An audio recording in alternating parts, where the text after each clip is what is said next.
وتحدي اليوم الوليمة المغربية بناء على طلبكم أشهر الأكلات المغربية. طيب قبل ما نبدأ خليني أعرفكم على أشهر الأكلات في المغرب. هذا هو الكسكسي بالدجاج، وهذا اللحم مع البرقوق، أما هذا فبسطلية بالدجاج. يلا بسم الله. 3 2 1 جو.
اكتبوا لي تحت ايش البلد اللي تبغوني اعمل على اكلها تحدي.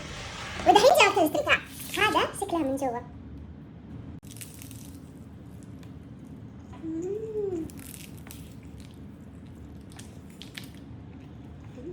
صراحة طعمها مرة لذيذ، واحلى شيء فيها انه مرة هشة وخفيفة.